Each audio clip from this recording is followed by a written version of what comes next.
இந்த உலகத்துல மக்கள் எந்த ஒரு ரீசனும் இல்லாம, எந்த ஒரு ஆதாரமும் இல்லாம எங்கள் மீது பழி சுமத்தக்கூடிய கற்களை எறிந்து விடலாம். ஆனா அல்லாஹ்வின் மீது ஆழமான ஈமான் கொண்ட ஒரு இறை விசுவாசி நல்லா மனசுல நினைவில் வச்சுக் கொள்ளணும். வமக்கரு, அவங்க திட்டமிடுறாங்க. வமக்கர அல்லாஹும் திட்டமிடுறாங்க.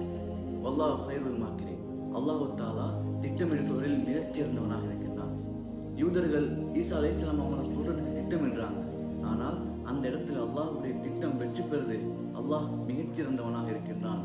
இமாம் தபர் ரஹ்மத்துல்லாஹி அவங்க மக்கர்ன்னு சொல்ற அந்த வசனத்துக்கு என்ன விளக்கம் கொடுக்குறாங்கன்னு சொன்னால், மறைமுகமாக திட்டமிடுறது, தந்திரமாக திட்டமிடுறது.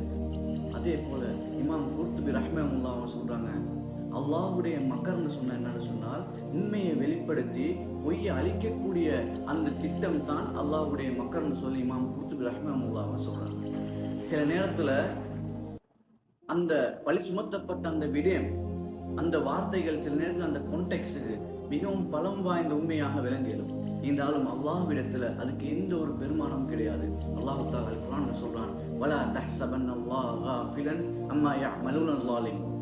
நீங்க அநியாயம் செஞ்சுட்டு, அடுத்தவங்களுக்கு அநியாயம் செஞ்சுட்டு, அடுத்தவங்களுக்கு ஆதாரம் இல்லாம பழி சுமத்திட்டு அல்லாஹ் பார்த்துட்டு சும்மா இருக்கிறான்னு சொல்லி நினைக்க வேணாம். அல்லாஹ் தாலா அந்த மனிதர்களை பிடிச்சு கொள்வான். பொய் சொல்லிட்டு இல்லாட்டி மற்றவங்க மீது பழி சுமத்திட்டு, அநியாயமாக அஃபாண்டம் சுமத்திட்டு அவங்க நினைச்சு கொள்ளையிலும் அது மிகப்பெரிய வலுவான வார்த்தைன்னு சொல்லி அல்லாஹ் தாலா அதை நிச்சயமாக ஃபியூச்சர்ல வெளிப்படுத்துவான்.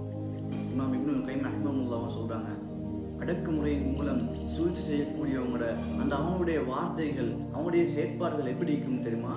சிலந்தி வலையை போன்றது.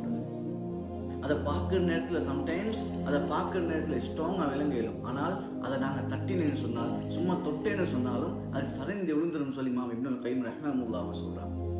எனவே எங்கள் மீது நீதி இல்லாமல் அநியாயமாக பழி சுமத்தப்பட்டுச்சுன்னு சொன்னால், அவங்களோட வாக்குவாதம் செஞ்சு அதை ப்ரூஃப் பண்ணுறதுக்கு ட்ரை பண்ணுறதை விட பொறுமையாக எங்களுடைய அந்த பாதத்தை அல்லாஹ்வின் மீது சுமத்தினேன்னு சொன்னால், நிச்சயமாக அல்லாஹ் தான் தன்னுடைய அடியார்களை பாதுகாக்கக்கூடிய மிகச்சிறந்தவனாக இருக்கின்றான். வலா தஹ்ஸபன்னல்லாஹ காஃபிலன் அம்மா யஅமலூனல் ஸாலிமூன். நீங்க அநியாயம் செஞ்சுட்டு அல்லாஹ் தாலா சும்மா இருக்கிறான்னு சொல்ல நினைக்க வேணாம். நிச்சயமா அல்லாஹ் தாலா அவனை பிடிப்பான். அந்த நேரத்துல அவனுக்கு தப்பிக்க முடியாத மாதிரி அல்லாஹ் தாலா அவனை இறுக பிடித்து